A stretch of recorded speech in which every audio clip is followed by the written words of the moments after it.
Il y a un sujet très important pour les patients, mais aussi les gens qui accompagnent les personnes touchées par le cancer, c'est les interactions entre les composés actifs naturels et les traitements anticancéreux.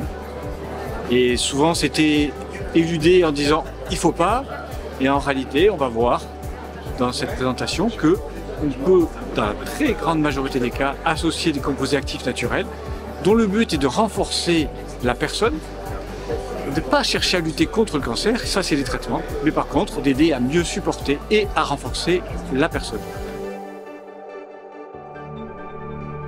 Donc on a une session là qui est délicate, un sujet délicat je dois le dire, les interactions entre les composés actifs naturels et les médicaments. Donc vous savez comme moi qu'en général, si vous allez chez un pharmacien, et pas tous heureusement, de moins en moins, mais pharmacien ou chez l'oncologue, si vous montrez votre liste de médicaments, de composés actifs naturels, en général il va dire arrêtez tout.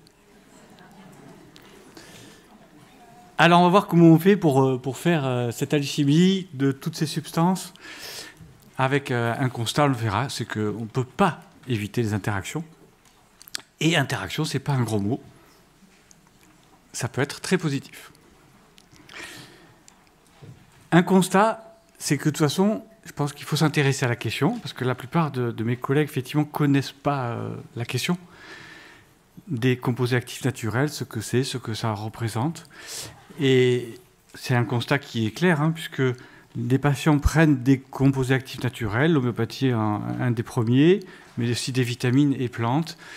Donc 30 à 80% des patients prennent des composés. Donc il faut s'intéresser à la question, c'est une évidence, si on veut accompagner ça avec intelligence.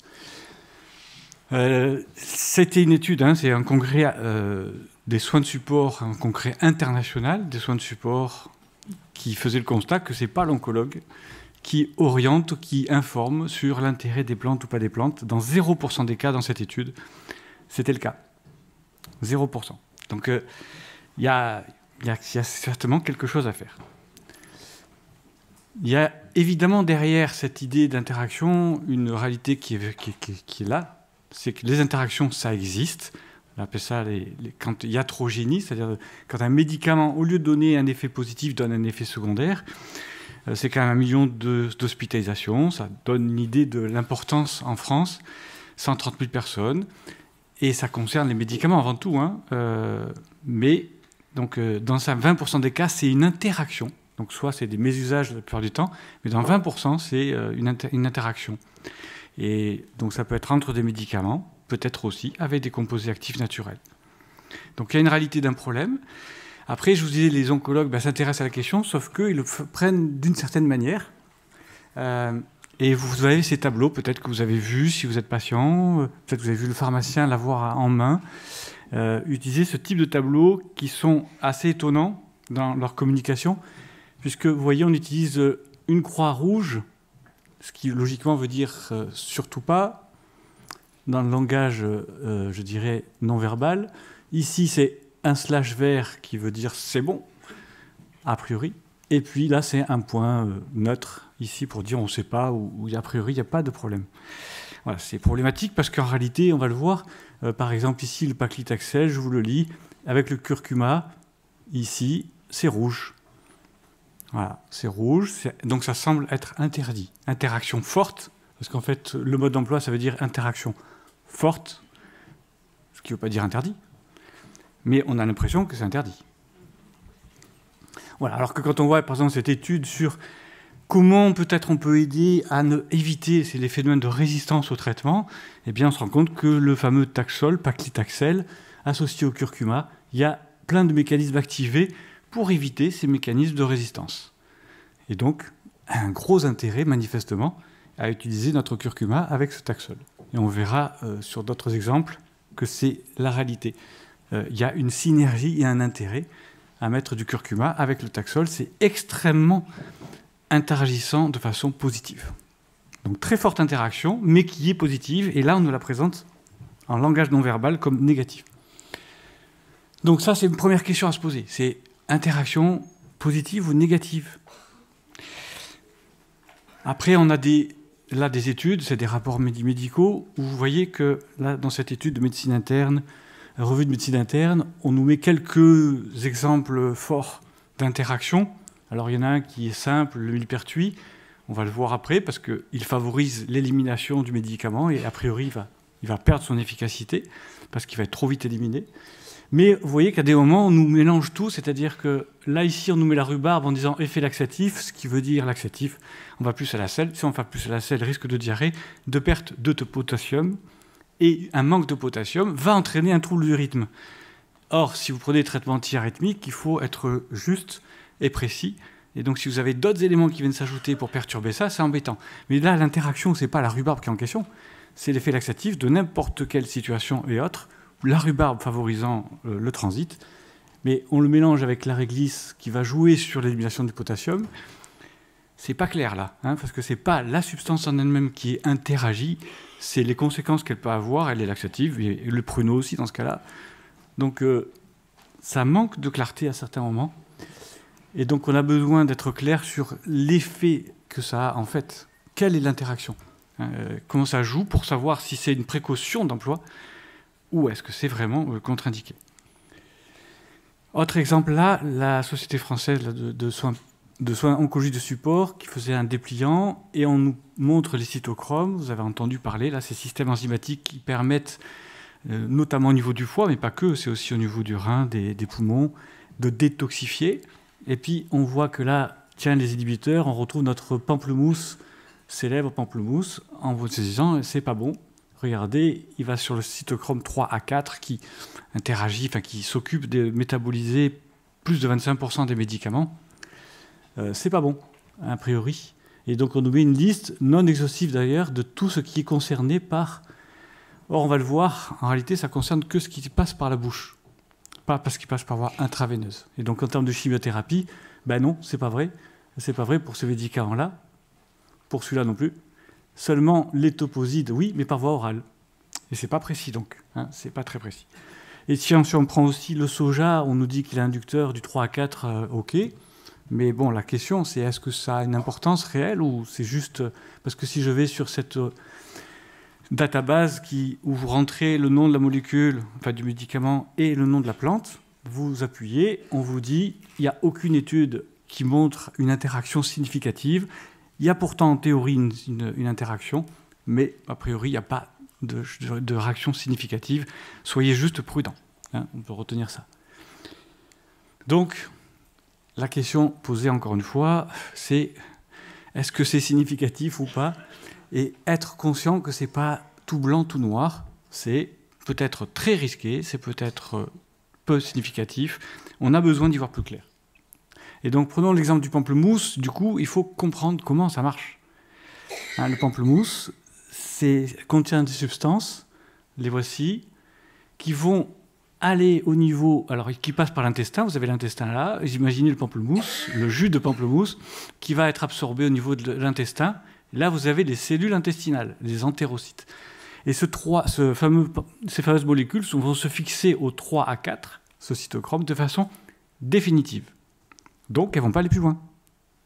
Donc, elles ne vont pas passer dans le sang. Donc, elles ne vont pas aller au foie.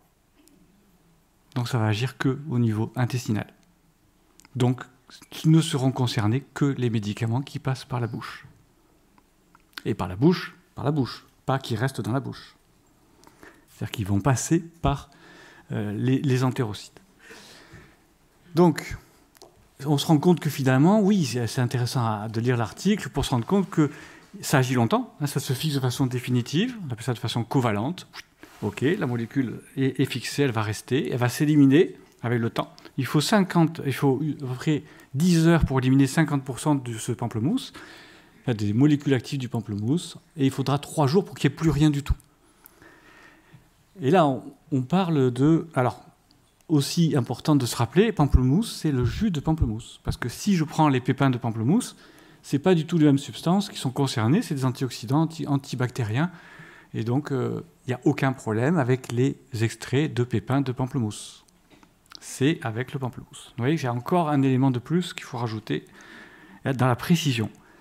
Donc pamplemousse, c'est quand même significatif, il faut être clair sur les interactions possibles. Un jus de pamplemousse, un verre, peut avoir un effet au moins de 24 heures, puissant. avec donc cette inhibition irréversible, 24 heures au moins d'action forte. Et vous voyez qu'en fait, si vous allez sur le Vidal, ça concerne des médicaments et pas tous. Donc là, la recommandation paraît évidente, il suffit de regarder le Vidal. Est-ce que ça interagit avec ou pas? En n'oubliant pas que, bien sûr, oui, ça agit 24 heures, mais suivant le médicament, l'importance sera peut-être très faible. Si vous prenez un jus de pamplemousse de temps en temps. Si maintenant c'est tous les jours, l'interaction risque d'être évidemment problématique. Ça peut être problématique. Alors en cancérologie, il y a très peu de médicaments concernés. Quelques thérapies ciblées en réalité. Mais regardez par exemple, pareil, on pourrait dire les médicaments pour le cholestérol, les statines, et on se rend compte qu'en prenant 2 médicaments différents, c'est totalement différent. Avec le pravastatine, si vous prenez du pamplemousse, il ne se passe rien de spécial. Le médicament est éliminé de la même manière. Il n'y a aucun effet sur le stochrome. Enfin, parce que, pourquoi? La pravastatine n'est pas éliminée par le foie. Elle n'est pas métabolisée. C'est une molécule qui rentre et qui sort toute seule. Donc, elle n'est pas concernée par le métabolisme hépatique, et en tout cas par le 3 à 4. Donc, avec ce médicament-là, il n'y aura aucun problème. Et ça, c'est le rôle du pharmacien de vérifier que ça va. Vous pouvez prendre du pamplemousse avec la pravastatine. Par contre, avec lui, regardez, vous montez jusqu'à 10 fois la dose. Donc vous imaginez que vous multipliez par 10 la quantité de médicaments que vous prenez parce que vous avez pris un jus de pamplemousse avec. Ça devient, vous comprenez, risqué, effectivement, surtout si c'est répété. Donc il y a une réalité d'interaction possible à connaître. Et là, le Vidal est souvent d'un bon secours. Et évidemment, les pharmaciens ont un rôle majeur. Parce que nous, les médecins, en fait, connaître que souvent, on ne connaît pas toutes ces interactions. Et bon, ça, c'est la collaboration avec les pharmaciens qui peut être de grand secours. Donc là, ce qu'on retient de ce que je viens de dire, c'est que de quelle molécule on parle à chaque fois. C'est le jus de pamplemousse et pas le pépin de pamplemousse. Ensuite, est-ce que ça concerne tous les médicaments? Quand je parle de statine pour le cholestérol, est-ce que je parle de tous les médicaments pour le cancer? Non, c'est les thérapies ciblées, ce n'est pas les chimiothérapies, sauf une qu'on utilise très peu, mais de temps en temps, l'étoposide. Et là, on se rend compte que la voie compte beaucoup. C'est-à-dire que l'interaction dépend de la façon dont vous prenez le médicament. Voie orale ou voie intraveineuse. Il ne se passe pas la même chose. Attendu, ça a été dit tout à l'heure par Patricia, je crois, ou Valérie, il n'y a pas eu d'effet de premier passage hépatique. Je ne sais pas si c'est clair ça. Mais quand vous prenez quelque chose par la bouche et que ça passe par la salive directement, ça ne va pas aller au foie, ça va d'abord aller dans les veines et vers le cœur et dans la circulation. Donc ça va ne pas passer par le foie en premier, ça y passera après. Ce n'est pas la même chose que quand on est par voie intestinale, où ça va forcément, le sang va retourner au foie. Donc ça, c'est important comme différence. Les patchs, quand on sait, on en parlera cet après-midi, de différence entre une hormone qui est donnée par voie orale, et qui va être transformé par le foie directement, et peut-être mal transformé, vous avez vu avec Patricia, elle vous l'a bien montré, ou un patch qui va passer directement dans le sang, il va donner son effet, et après, il va être éliminé. Bien ou mal, mais il aura déjà fait une part d'effet. Et ça explique que le traitement de la ménopause avec le patch ne donne pas de risque de cancer, alors que par voie orale, oui. Et ça a amené, quand même c'est important la différence, parce que c'est parce qu'une étude américaine qui faisait mal le boulot, puisque c'était par voie orale, était négative, que tout le monde a été puni, et qu'on a dit il ne faut pas prendre le traitement de la ménopause. Alors que c'était il ne faut pas prendre le traitement de la ménopause par voie orale. Alors quelques notions s'imposent pour qu'on comprenne mieux ce qu'on va montrer derrière, expliquer. D'abord les termes, interaction, c'est pas forcément négatif, c'est prise d'une substance qui va modifier l'effet attendu d'un médicament, et ça peut être positif ou négatif. Et il y a 2 grandes dimensions. Il y a un effet de pharmacodynamique, c'est l'effet du médicament, et vous pouvez avoir un effet antagoniste ou au contraire un effet synergique. Vous allez rendre encore plus efficace le médicament. Et il y a un effet pharmacocinétique, c'est la façon dont vous éliminez le médicament. Éliminer, en fait, absorber et ensuite éliminer. Donc on va reprendre ces 2 phases. Donc la pharmacodynamie, d'un côté, si c'est synergique, c'est au minimum additif, 1 plus 1 égale 2. Donc les 2 ensemble vont bien, voire même 1 plus 1 égale 11. Là, c'est magnifique. Et c'est l'effet des groupes, comme on fait à Ressources, les programmes d'accompagnement.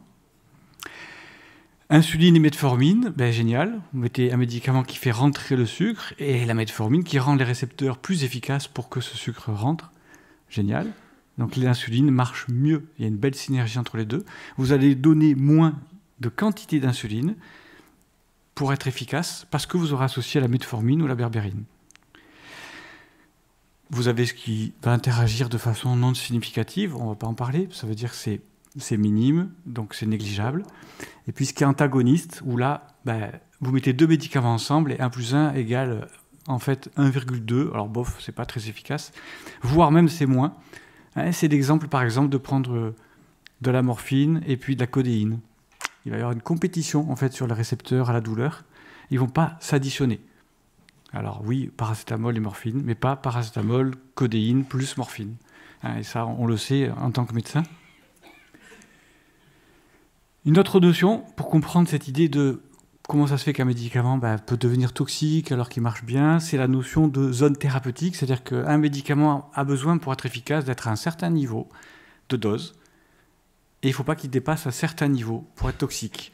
Alors si vous voulez comprendre ça, en fait, c'est même l'histoire d'une plante que vous allez arroser. Un peu d'eau, c'est bien, un peu trop, c'est pas bien. C'est vrai avec n'importe quelle chose au monde, en fait, il y a une dose qui est bonne et une dose qui n'est pas bonne. Hein, donc on ne va pas interdire l'eau alors qu'il y a des gens qui se noient. Hein, mais pour autant, c'est ce qu'on a tendance à faire des fois en mélangeant tout, parce que le pamplemousse pose des problèmes, il faut l'éliminer radicalement. Non. Donc là, il y a une zone thérapeutique. Certains médicaments vont être très étroits, c'est-à-dire qu'il y a vraiment une dose à partir de laquelle on est efficace, et une dose où très vite on arrive dans la toxicité. Donc c'est très tenu et on a intérêt d'être très vigilant. Donc c'est pour les médicaments qui sont concernés par ça, il faut être très vigilant à tout ce que vous prenez en complément.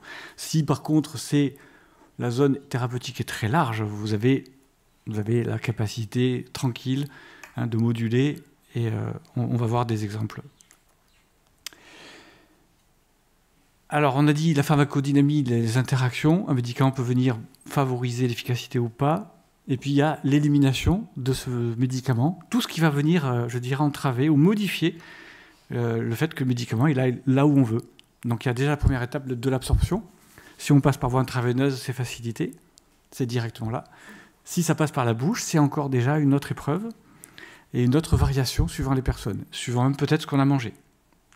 Ensuite, ce médicament va distribuer dans l'organisme, plus ou moins bien, suivant les endroits. Et parfois, on veut que ça aille au cerveau et ça ne passera pas bien. Parce que le cerveau a une barrière supplémentaire. Et puis, il y a cette élimination ensuite par le foie. Et là, comme j'ai dit, si vous passez par voie intraveineuse, ça va d'abord aller dans la circulation, agir, et après, ça retournera au foie. Si c'est par comprimé, ce n'est pas le cas. Ça va changer beaucoup les choses. Et puis après, il y a l'élimination par les urines, par la peau, et ces voies qui doivent bien fonctionner ou pas. Évidemment, par exemple, si j'utilise un antitranspirant, je vais empêcher l'élimination par la sueur. C'est peut-être pas une bonne idée pour certaines situations. Donc, comment ça marche quand on modifie l'élimination? Là, j'ai un médicament, j'ai une chimiothérapie, je monte la concentration et je vais insister, je le redirai. La chimiothérapie, je prends cet exemple parce que c'est souvent mal compris. La chimio marche parce que c'est cytotoxique.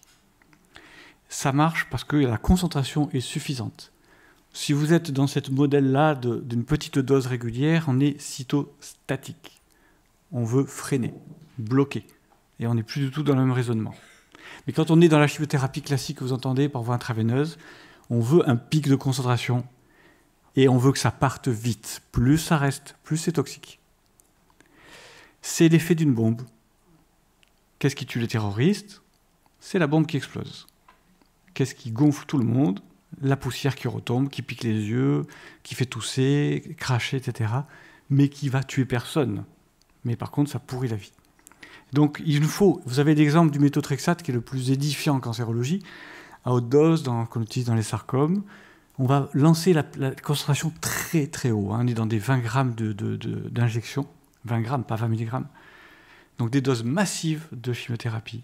Et dès qu'on arrive à la concentration qu'on veut, on fait des dosages, on voit qu'on est arrivé en haut, vite, on donne de la vitamine B9, qui est l'antidote, pour que ça sorte le plus vite possible. Voilà, ça c'est l'exemple typique de ce qu'on veut faire.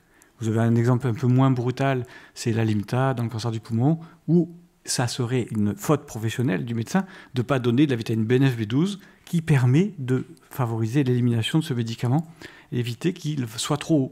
Donc ce qu'on veut, c'est que toutes les 3 semaines, quand on fait l'injection, hop, on ait ce pic. Après, il faut l'éliminer vite, sinon vous avez des toxicités et c'est des fois pas gérable. Donc si vous avez compris ça, vous avez compris que les antioxydants ne posent pas de problème, par exemple. Hein? Alors on va voir, on en a déjà parlé plein de fois dans des colloques, mais je le rappelle pour ceux qui n'étaient pas là.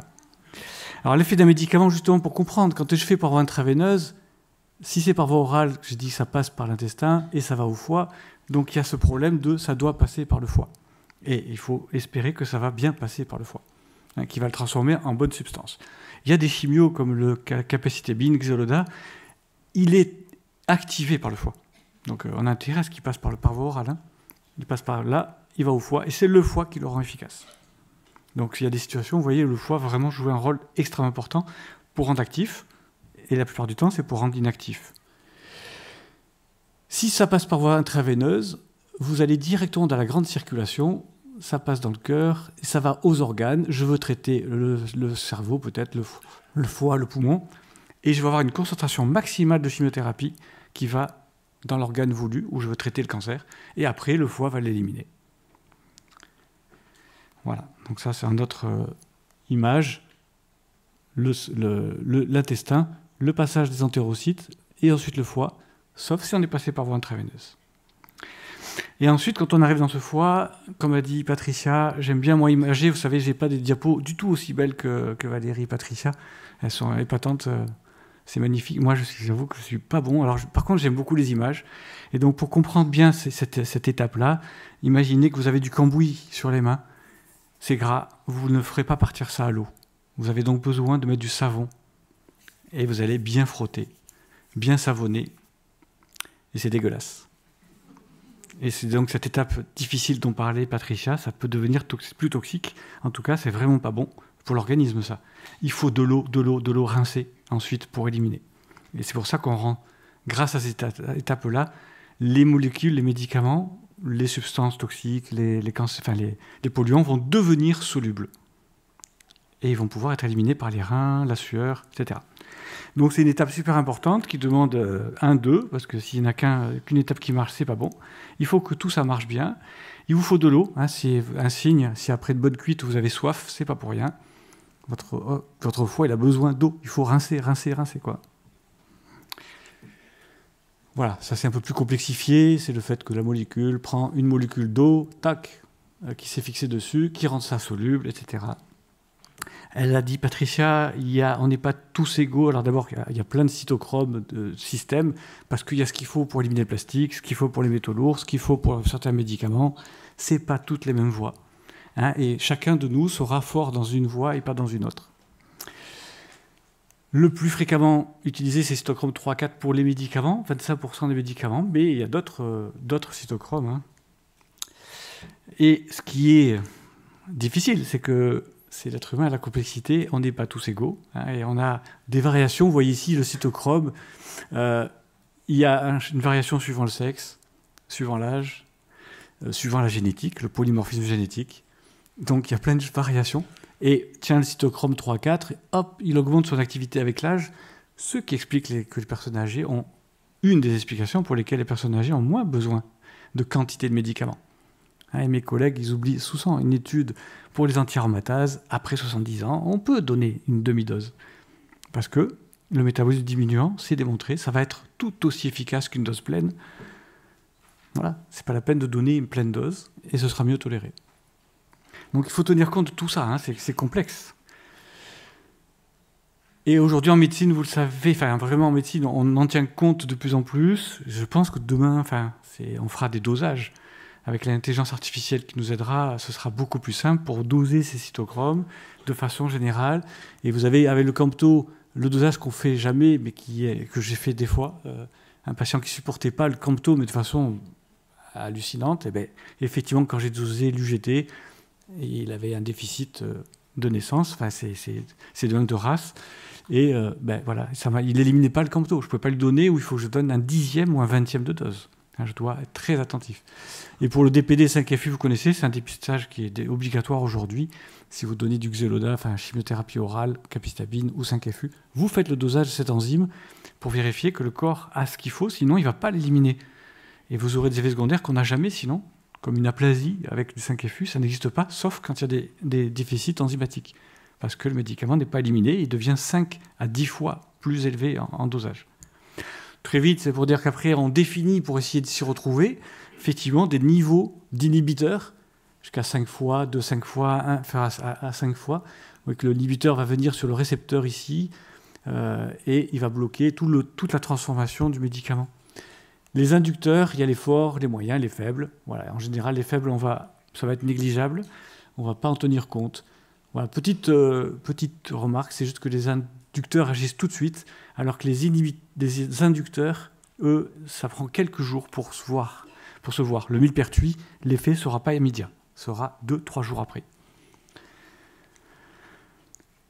Voilà, on voit qu'il faut avoir toutes ces notions-là, et on l'a vu tout à l'heure, il nous faut contextualiser les choses. D'abord, je crois qu'il faut accepter une chose, c'est que les interactions sont inévitables. Et nous, cancérologues, on y est tellement habitués qu'on ne les voit plus. Parce que quand on donne par exemple des corticoïdes, vous voyez, ça agit sur ce fameux cytochrome. Ça ne nous choque pas, on le fait tout le temps, quasiment tout le temps. Vous allez comprendre pourquoi. Un, parce qu'il a de ce cytochrome-là en particulier. Et deux, vous allez voir, parce qu'il a d'autres effets qu'on veut. Attention, on est ponctuel. Tout à l'heure, on a entendu que les corticoïdes posaient des problèmes. Là, on est ponctuel, quelques jours. On ne va pas déprimer l'immunité pour 3 jours de corticoïdes. Les antibiotiques, on utilise tout le temps. Et ils interagissent aussi. Ou un antidouleur. Mais si quelqu'un a mal, évidemment qu'on va lui donner du Durogesic, un patch, et pourtant, ça agit. Voilà, on fait avec. Point.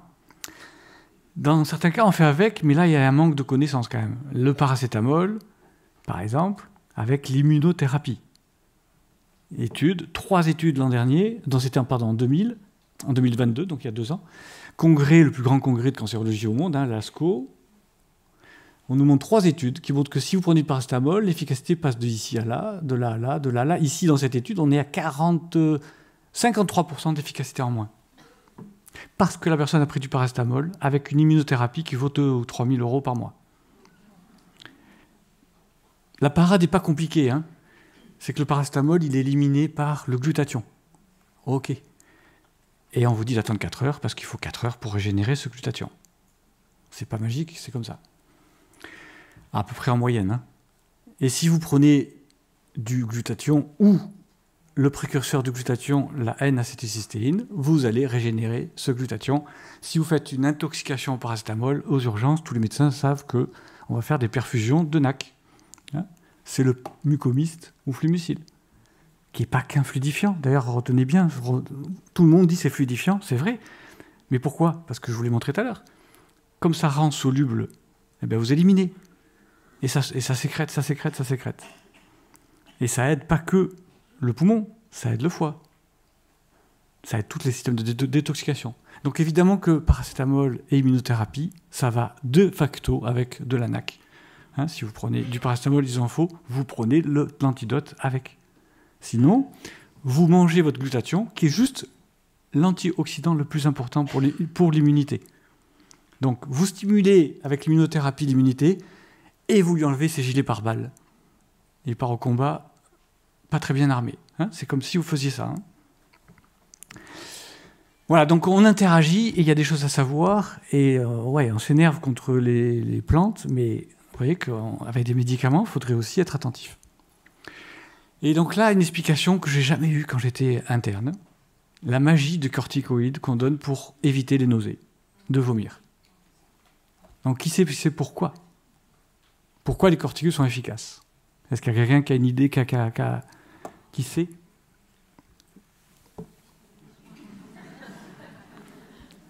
Donc c'est magique, c'est fou, c'est dingue.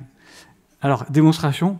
Ici, une chimio par ion d'hélice, qui est issue d'une éponge marine. Je fais cette chimiothérapie, je dirais comme tout le monde, sans précaution.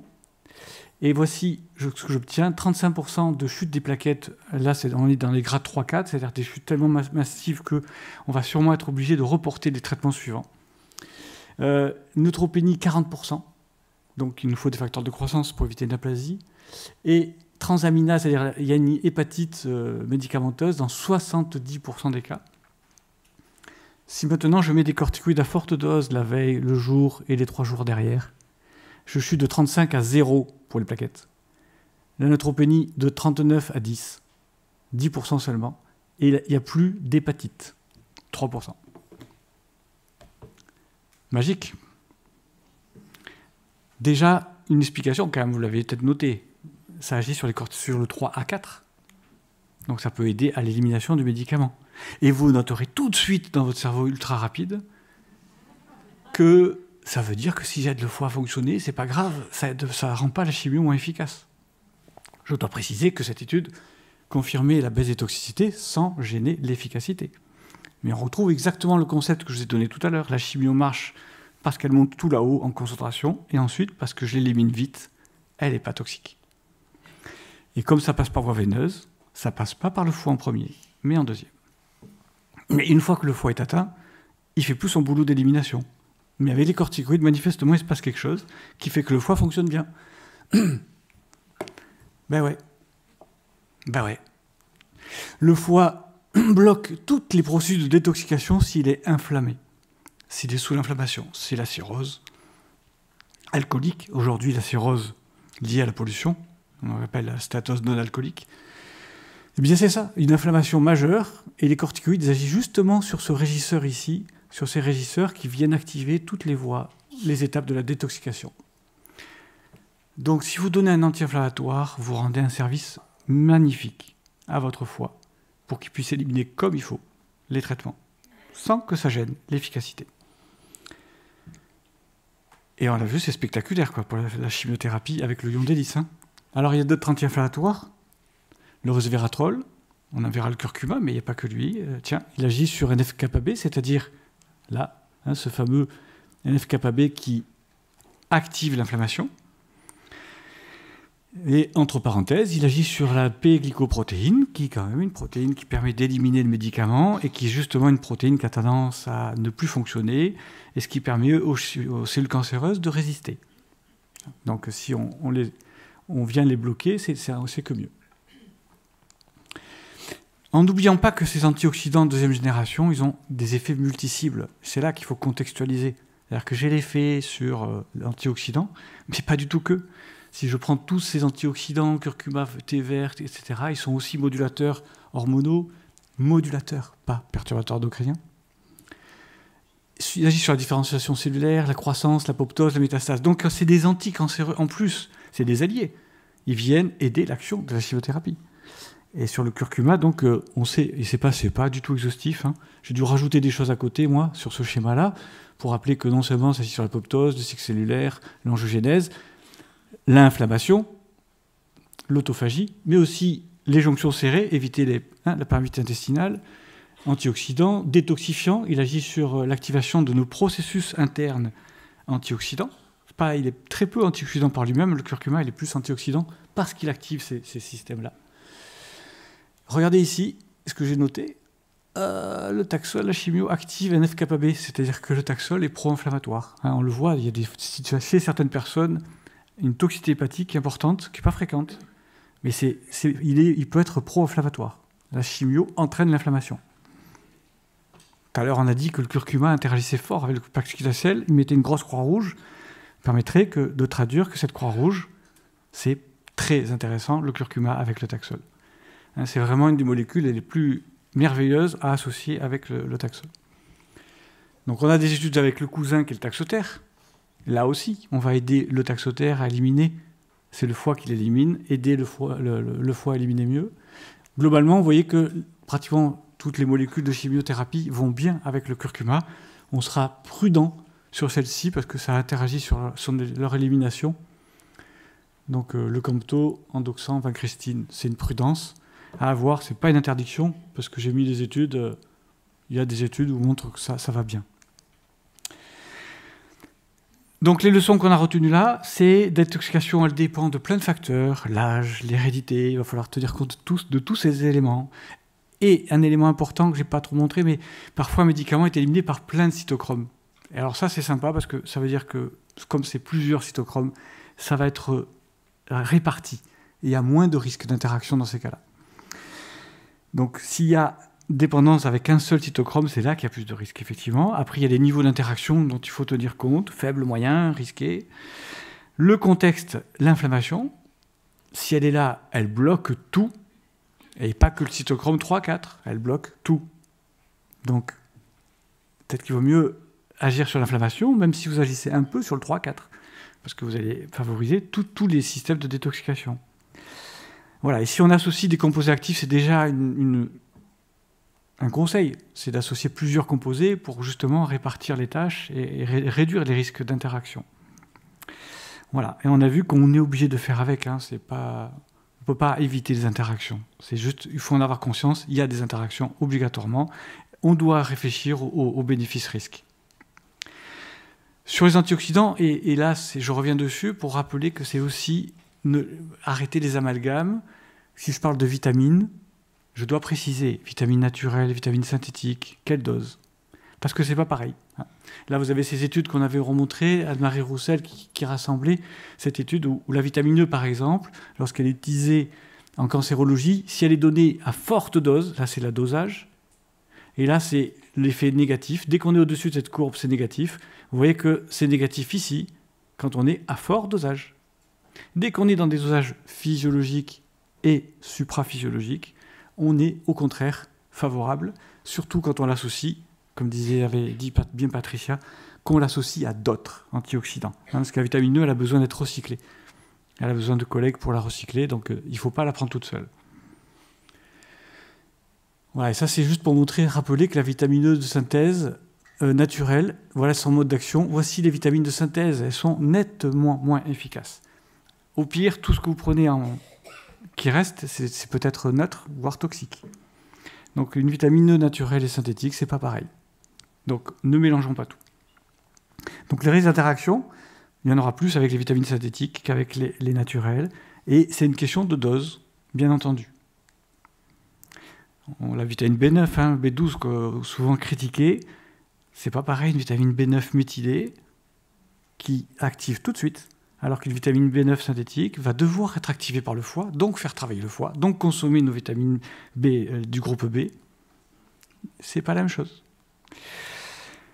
Alors un petit mot sur la détoxication, parce que ça intéresse tout le monde de parler de détox. Et il y a une question qui se pose tout de suite quand même, c'est détox tout le temps ou détox un peu? Donc évidemment ça dépend de votre situation. Si vous avez une chimio toutes les 3 semaines, c'est pas la peine de détoxifier tout le temps. Vous allez détoxifier au moment clé. Et ensuite, il y a une deuxième notion que j'introduis, c'est de bien comprendre, encore une fois, à chaque fois qu'on parle de médicaments et d'interaction, on doit être conscient de quel est l'effet secondaire et quel est le mécanisme. Et la chimio, de façon générale, c'est ça. C'est la chimio est cytotoxique. Autrement dit, elle agit sur les cellules qui se renouvellent rapidement, pas celles qui sont au repos. Ça ne détruit pas tout. Mais c'est vrai que les globules rouges, qui sont fabriqués à 2 millions à la seconde, les globules blancs, les plaquettes, les cheveux qui se renouvellent, le tube digestif, l'estomac toutes les 12 heures, ça va être concerné par la toxicité. Donc là, on fera tout ce qu'on peut pour les aider. Et après, il y a des conséquences toxiques directes suivant les médicaments, c'est vrai. Certains entraînent de la nécrose qui vient souvent de l'inflammation très, très puissante, générée par à la fois la destruction des cellules cancéreuses, mais aussi par les déchets cellulaires. Le stress oxydatif dont on a parlé, qui va entraîner de l'inflammation s'il va plus loin. Les carences, par exemple avec des sels de platine, vous allez pisser votre magnésium, vous allez être carencé, vous aurez évidemment des neuropathies, évidemment des crampes. Il faudra compenser. C'est une simple compensation à apporter. Et donc si vous amenez du magnésium, vous n'allez pas interagir négativement, vous allez venir compenser les problèmes générés par la chimiothérapie. Donc on doit agir en conséquence, trouver les solutions pour aider. Et je vous rappelle que l'effet étant ponctuel de la chimio, ce n'est pas un problème de donner, s'il y a une mucite par exemple, j'ai des aftes dans la bouche, je prends de la glutamine qui est l'acide aminé le plus important de l'organisme, 70% de protéines, c'est la glutamine, c'est la réserve dans nos muscles. Vous prenez de la glutamine derrière pour récupérer, vous n'allez pas aider le cancer, il vient de se prendre une tannée. Et vous n'allez pas prendre de la glutamine tout le temps, mais juste derrière, pour récupérer et éviter des aftes. Voilà, ça veut dire ponctuellement. Sur les antioxydants, c'est la même histoire. Je remets cette étude du MD Anderson, qui est quand même le plus grand centre anticancéreux au monde. Donc cette équipe, elle est sérieuse. Je sais qu'il y a d'autres études qui disent pas la même chose, mais elles ne sont pas aussi bien faites, ces études. Et il faut regarder les études, les analyser. Mais dans ce travail, aucune étude avec des antioxydants, après, avec une chimiothérapie, n'a démontré un effet délétère, une interaction négative. Par contre, interaction très positive, amélioration de la tolérance, voire amélioration de l'efficacité. Alors, une des explications et une des cibles majeures pour aider à récupérer des chimiothérapies, c'est nos mitochondries. Alors, on va en parler cet après-midi, ça tombe bien, donc je vais passer vite, mais juste montrer que c'est une liste de choses, et que, juste pour montrer qu'on a un problème en médecine, c'est qu'on raisonne une chose par une chose. Et donc, vous avez encore dans les recommandations internationales de l'oncologie intégrative, il ne faut pas prendre de Q10, ça ne sert à rien. Et oui, ce n'est pas du Q10 qu'il faut prendre tout ça. Donc c'est idiot, je m'excuse, c'est vraiment idiot de parler et de dire le Q10 n'est pas intéressant, le Q10 c'est intéressant avec le reste. Et c'est pas facile parce qu'il faut revenir au contexte et arrêter d'être dans je prends une chose par une chose. Dans une étude, c'est ce qu'il faut faire, mais dans la vraie vie, il faut au contraire mutualiser. Et ça marche comme ça. Voilà. Au passage, la photobiomodulation, vous avez un stand qui vous présente ça. C'est vraiment une des techniques médicales je dis de demain parce que c'est très peu disponible encore, mais on commence à les avoir. C'est vraiment très intéressant parce que ça va aider nos mitochondries par la lumière et ça rappelle que tout n'est pas que chimie. Il y a les ondes. Les ondes, elles peuvent avoir des effets remarquables quand c'est les bonnes ondes. Donc c'est la photobiomodulation. Et l'activité physique que j'ai rappelé, parce qu'il va être un des meilleurs stimulants, elle va aider à fabriquer des mitochondries. Plus vous faites de sport, plus vous fabriquez de mitochondries.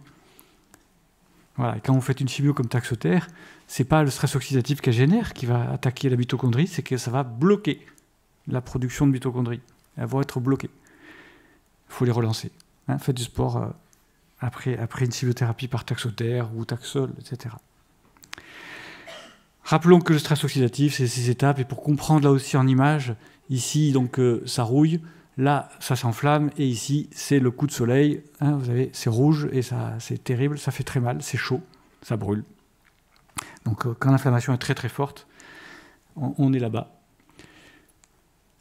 Et donc, tout à l'heure, quand je disais, je rappelle, voilà, en donnant un anti-inflammatoire, et donc ça veut dire que j'agis ici, eh bien, je permets le bon fonctionnement de mon foie. Et du coup, voilà. Et pourtant, encore une fois, j'ai aidé le foie à fonctionner. Et je n'ai pas rendu la chimiothérapie inefficace pour autant. Donc on a compris quoi. La chimio agit d'abord, après elle va au foie. Du coup, et là aussi pour la détox, par contre, se rappeler que c'est pas tout équivalent. Chaque plante a ses modes d'action. Il y en a qui ont fabriqué la bile. Il y en a qui vont favoriser la chasse biliaire.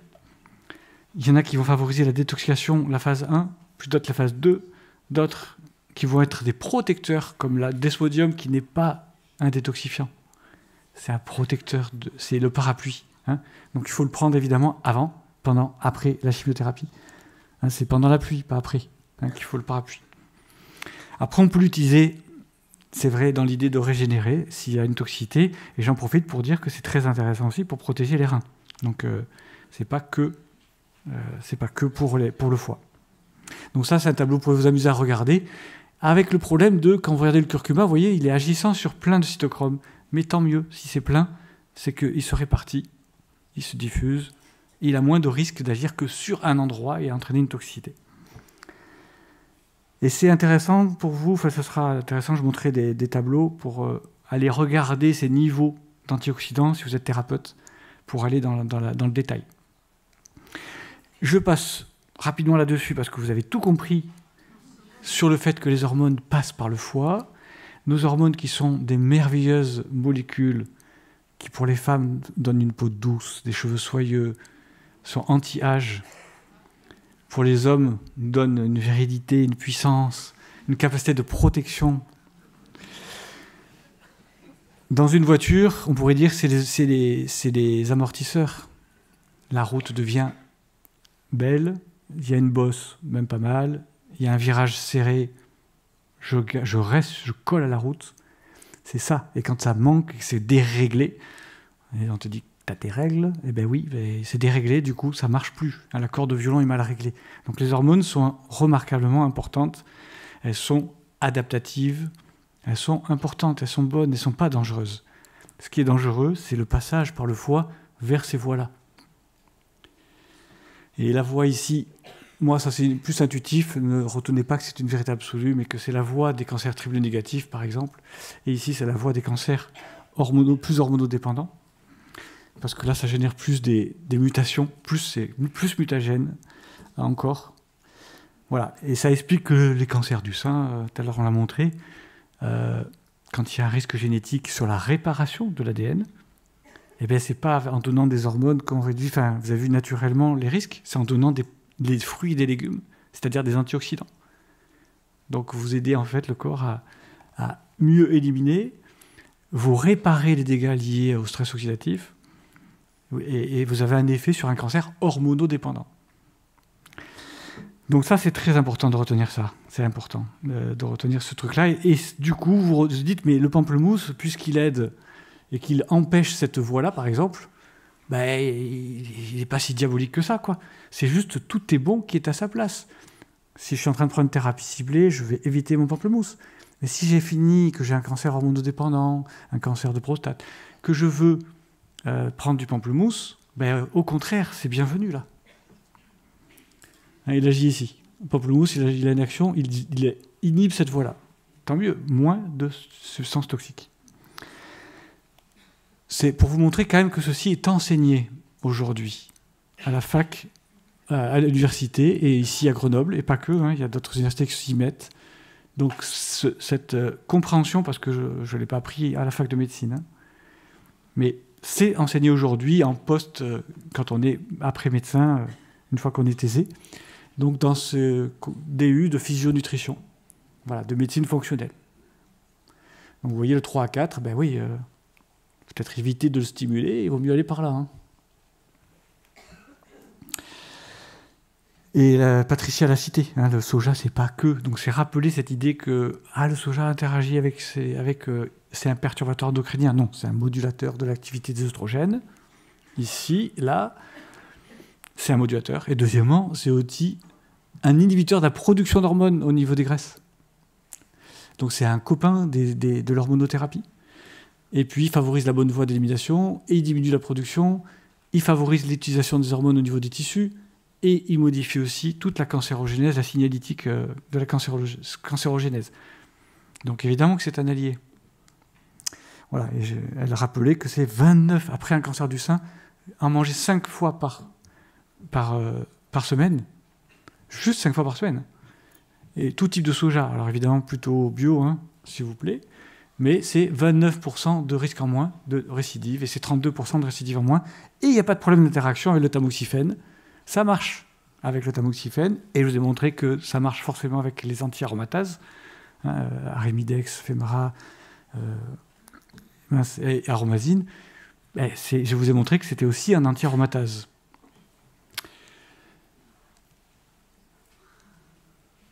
Mes conclusions pour les conseils.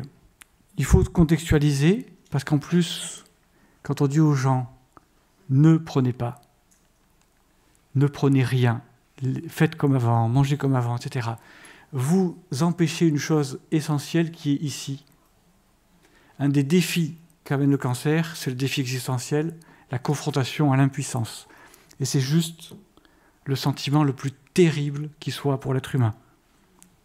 J'aime bien rappeler que si vous avez regardé Star Wars, c'est très bien illustré avec la naissance de Dark Vador, qui, parce que sa belle est morte et qui n'a rien pu faire contre la mort, choisit la voie de la mort et choisit d'aller dans l'ombre parce qu'il n'a pas supporté l'impuissance. C'était intolérable. C'est la voie qu'il a choisie, la voie de la toute-puissance du coup. C'est exactement la voie du cancer. Hein. Je vais proliférer malgré les circonstances, et tant pis, l'autre qui m'habite mourra finalement. C'est la recherche de l'immortalité. Eh bien, l'impuissance, c'est un élément majeur quand on aide, qu'on donne au patient le moyen d'agir. On a un impact thérapeutique propre, hein, c'est démontré. Voilà, on agit sur ces grands défis, un des grands défis majeurs auxquels confronte le cancer, avec un impact sur la survie. Et quand on propose des programmes comme ceux de ressources qui sont impactants dans la durée pour modifier leur capacité à faire face à leur maladie, à se prendre en main, à devenir plus fort, eh bien, on est à 29% d'amélioration de la survie. Je le montre, je le remontre parce que c'est toujours pas connu. Et donc, on est dans l'oncologie intégrative. Hein, quand on est dans ça, on ne peut pas ne pas rejeter les composés actifs naturels en disant « attention, c'est dangereux ». Non, on va essayer de comprendre, de bien faire, parce qu'on veut être intégratif, qu'on a compris qu'on doit aller d'une médecine centrée sur la maladie à une médecine centrée sur la personne, sur la santé en général, et en se rappelant qu'évidemment, on n'est pas que des corps ambulants, on est des corps qui ont des émotions, qui pensent, des corps sociaux et des corps essentiels, enfin des corps existentiels, des âmes qui ont donc des aspirations qui sont importantes. Et la thérapeutique, c'est ça, la leçon, c'est qu'elle est collaborative. On sort de la toute-puissance de un qui ferait tout. Et de toute façon, en médecine, on le sait, on fait des réunions de concertation pluridisciplinaires, ben oui, on se réunit, on discute. C'est pas le chirurgien qui va guérir la personne, c'est un ensemble de thérapeutes ensemble. Et évidemment, il faudrait rajouter les infirmières, les biologistes, tout un nombre incroyable de gens qui interviennent pour les soins. Et c'est pareil pour l'ensemble. Alors je vous propose vraiment d'être dans cette image intégrative et de laisser le cancer aux médecins. On connaît notre métier et c'est à nous de gérer ça. Par contre, concentrez-vous pour rendre le patient plus fort. Je pense que c'est le meilleur des conseils par rapport à la question des interactions. En faisant ça, évidemment, il y a quand même des recommandations. Attention aux médicaments par voie orale. Et il suffit d'aller regarder le Vidal, je pense, et puis voir d'autres choses pour regarder s'il y a des risques d'interaction dans la prise avec les repas, pas les repas. Est-ce qu'il y a des aliments qui vont poser problème? Est-ce que ça se passe au niveau de l'intestin, les interactions ou pas, comme le pamplemousse? Si vous avez un doute, franchement, il y a plein de choses. Donc, n'hésitez pas à changer, à trouver d'autres solutions.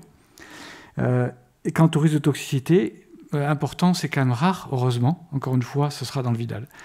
Mais il y a des situations vraiment qui demandent des dosages subtils. Je prends la radiothérapie, c'est tellement technique, des calculs hyper savants. Je pense que ce n'est pas la peine de prendre des risques avec la radiothérapie. Ça dure 2-3 semaines. Laissez faire. Vous viendrez derrière pour aider à récupérer.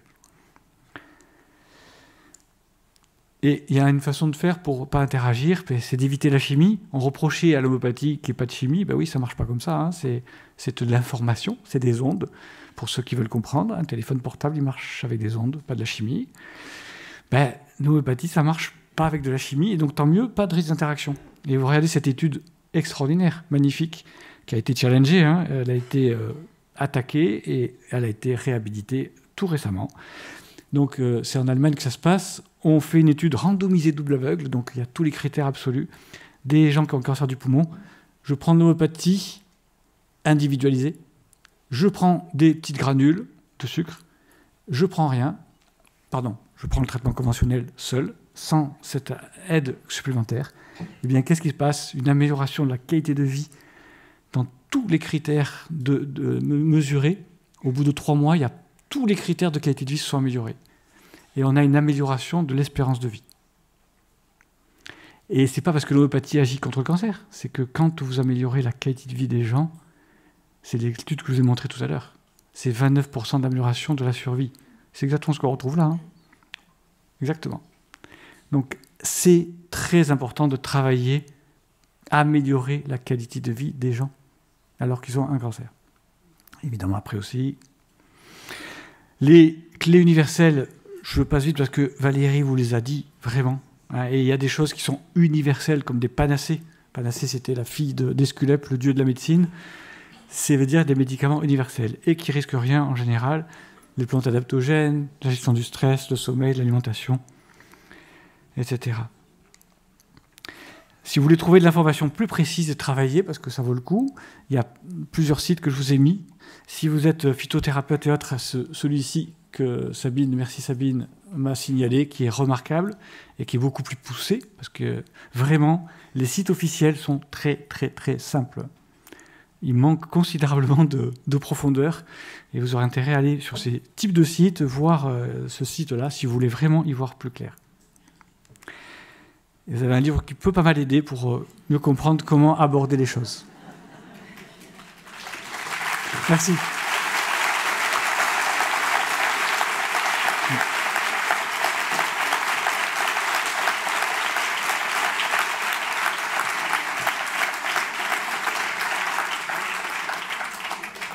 Voilà pour cette question, j'espère que c'était compréhensible. Et je veux terminer, avant qu'on je vous partager ce projet pour ressources. Vous avez peut-être entendu parler, on a fait une conférence de presse. C'est clairement un lieu magnifique, c'est une prolongation, une évolution du centre ressources. Et j'espère qu'il en verra bien d'autres petits en France, en Belgique, en Suisse, etc. Donc c'est l'achat de ce château. On a le compromis de vente qui a été posé. J'aime bien dire que le compromis de vente demandait 90 000 € de dépôt de vente. Et ces 90 000 € sont arrivés une semaine avant, parce qu'on ne les avait pas, grâce à une intervenante, Nathalie, que je remercie. Et il se trouve que c'est en plus un héritage de Jean Moulin.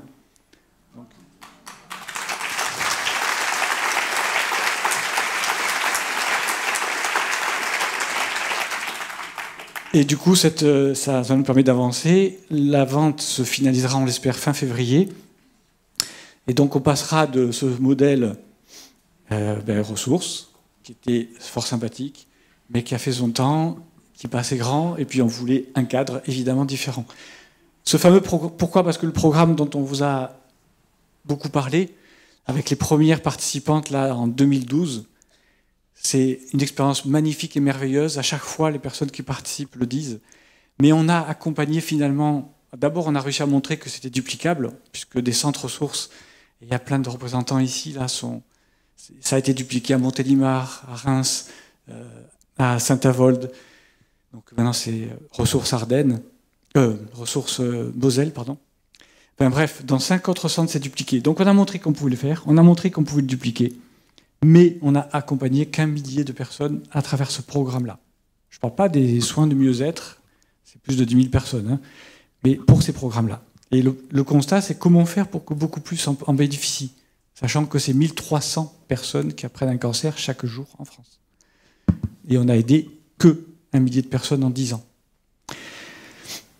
Donc ce programme, c'est 2 grands types, hein, c'est des travail sur le savoir-faire, on fait 1h30 d'atelier pour mieux gérer le stress, l'alimentation, l'activité physique, les connaissances, la communication relationnelle, puis 1h30 de psychothérapie de groupe. Et c'est en groupe, j'insiste, parce qu'il y a vraiment une intelligence collective qui se met en place. C'est ce qui fait la puissance de ces programmes, hein, qui ne sont pas individuels, qui sont en groupe. On l'a publié, et c'est la première et seule publication française existante. Et de toute façon, nous sommes la seule expérience en Europe tout court qui permet tous les jours de proposer ce programme en dehors d'essais thérapeutiques, sans conditions financières, et quel que soit le type de cancer, c'est important. Hein, c'est pas que le cancer du sein, c'est n'importe quel type de cancer, c'est des hommes et des femmes qui peuvent participer à ce programme. Et on a publié avec les 2 plus grands psycho-oncologues au monde, alors que nous sommes à Aix-en-Provence. En lien avec Montélimar,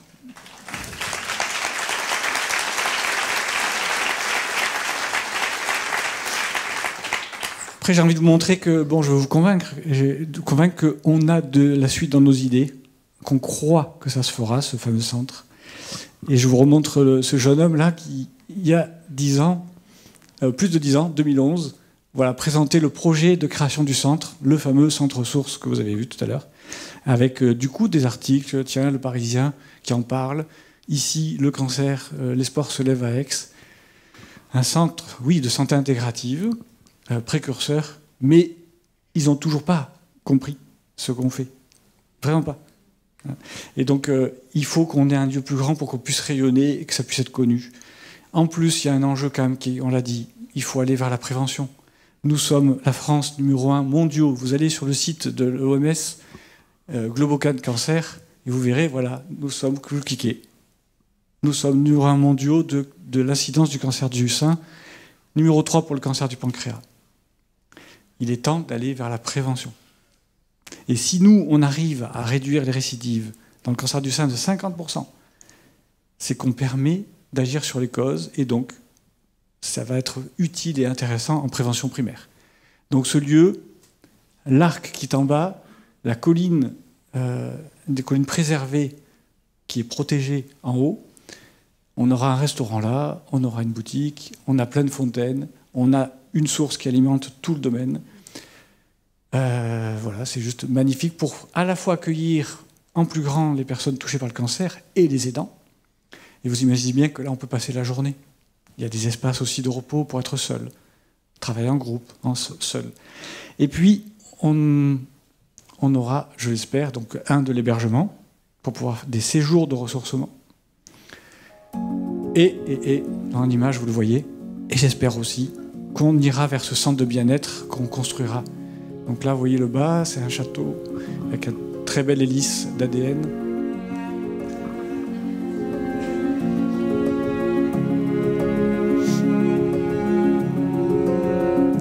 Alors on a des travaux, on va dégoudronner.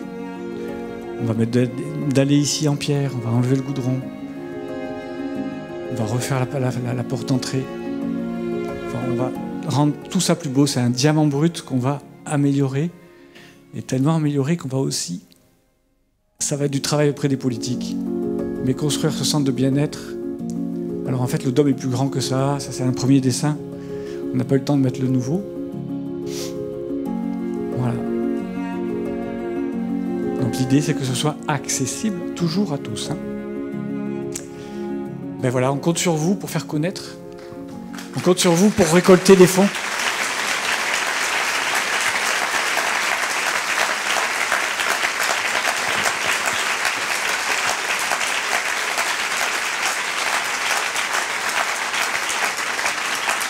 Voilà. Les petits ruisseaux font les petites rivières. Chaque don va compter, mais si vous pouvez connaître quelqu'un qui a de l'argent, qui a envie de donner du sens à son argent, on est là. Merci, bon appétit.